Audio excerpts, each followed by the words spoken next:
Hi there, everyone. I'm Chief Meteorologist Chris Kubal here with an extended look at your Local 5 weather impact forecast. We have a weather impact alert day for Friday. Through the afternoon and evening, we're going to be tracking severe thunderstorms and specifically the damaging wind component of them. Have a way to get severe weather info as we go into Friday afternoon and evening from 3 to 8 o'clock.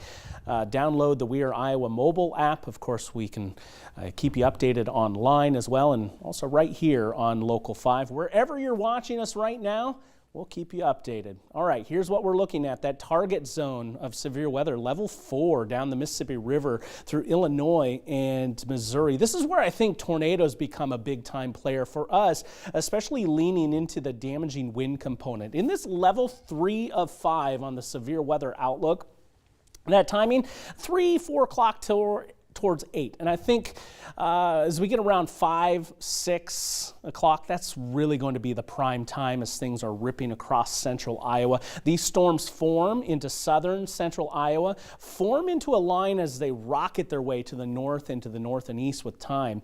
Some spots of hail possible, especially initially, but I think damaging wind becomes the biggest player here real quickly.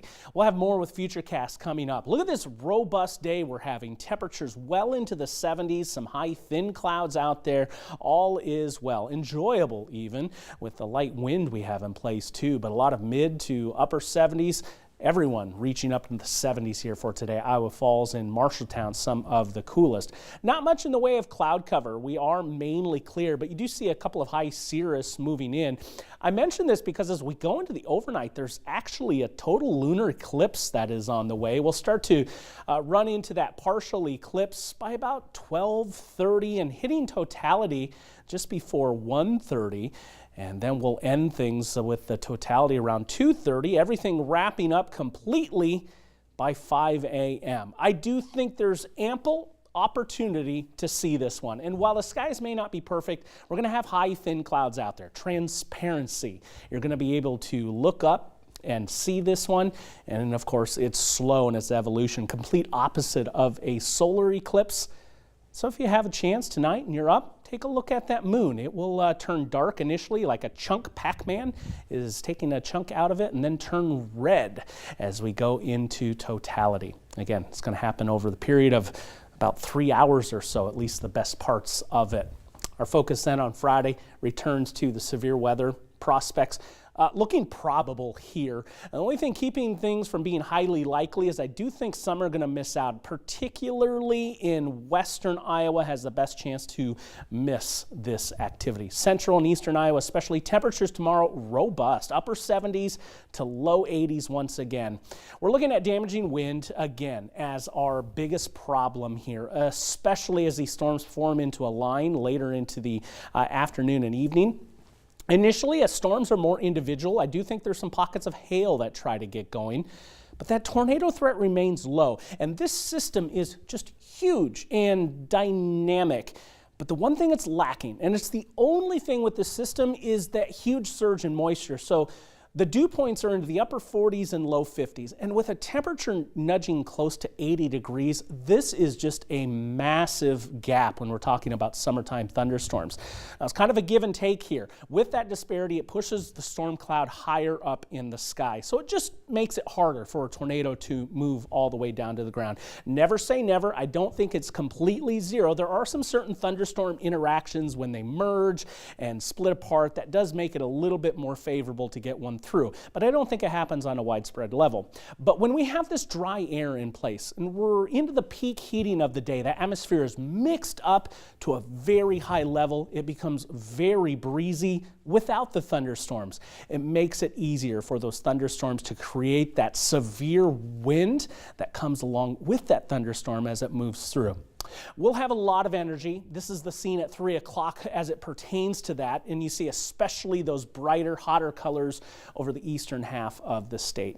Let's go into futurecast and the breakdown. I have wind gusts plotted here as well. Notice, as I mentioned, it's already gusty without the storms involved. We go between that 3 and 4 o'clock window, we start to see those cells pop, and they're more individual in nature, but you can already see the trend here by 5:15 starting to form more into a line. line. And as that happens, damaging wind becomes the biggest threat. Initially, some hail, I think that could be up to 1.5 inches in diameter. Again, that tornado threat is isolated, but spots along this line may nose close to 70 miles per hour as far as the winds. On a widespread level, I think 50, 60 is definitely attainable all along that line. So that's the biggest threat we're watching here. Of course, once we approach 60 miles per hour, it turns into a concern for property damage, tree damage, power lines going down, things of the sort. After 8 o'clock, we really start to see this line pushing off to the north and to the east out of the local 5 area. Look at those wind gusts. Waterloo at 60 there as that line moves through. That's